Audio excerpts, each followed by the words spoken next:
नमस्कार मंडळी, आगरी मेजवानीमध्ये तुमचं स्वागत आहे। आणि आज आपण करणार आहोत जिताडा फ्राय। तर त्यासाठी जिताडा कापून स्वच्छ धुवून घेतलेला आहे।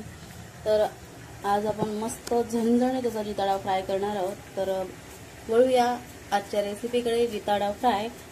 तर जिताडा फ्राय करण्यासाठी आपण 2 चमचे आगरी तिखट म्हणजेच मसाला वापरणार आहोत। 1 चमचा हळद,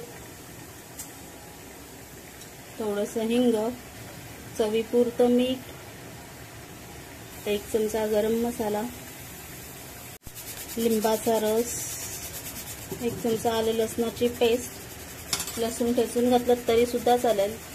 सर्व मच्छीला लावून घ्यायचं आहे। लावल्यानंतर हे आपण 10 मिनिटं मॅरिनेशनला ठेवूया। 10 मिनिटं मच्छी मॅरिनेट होऊन झालेली आहे। तवा गॅसवर ठेवून त्यामध्ये मी 1 मोठा चमचा ऑइल इतकं तेल घालून घेतलेलं आहे। तेल चांगलं तापून घेतलेलं आहे। आता तेल तापल्यानंतर त्यामध्ये आपण मच्छीचे तुकडे घालूया।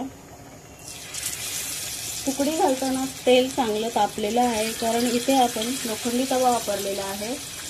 तापल्याशिवाय मच्छी तव्यामध्ये घालू नये।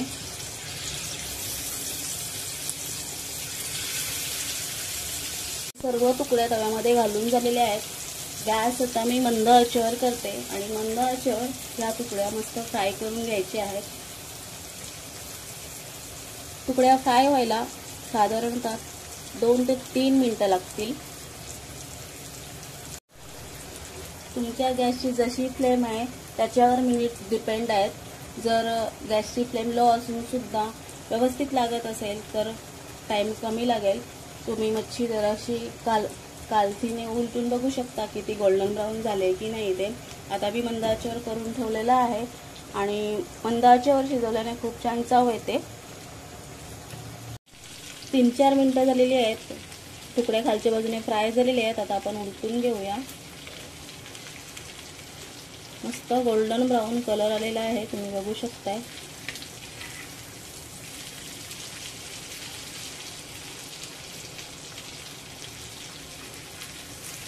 आता सर्व तुकडे मी उलटून घेते।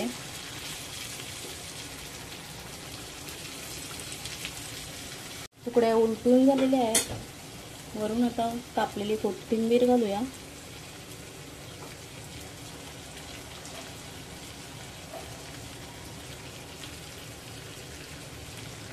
आणि पुन्हा खालच्या दिशेने 3 ते 4 मिनिटं फ्राय करून घेऊया।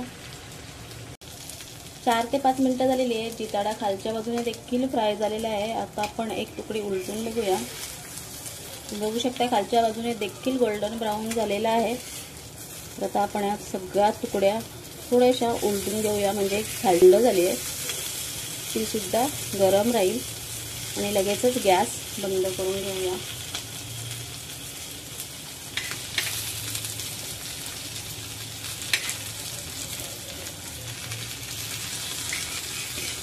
सर्व तुकडे उलटून घेतलेले आहेत, तुम्ही बघू शकताय।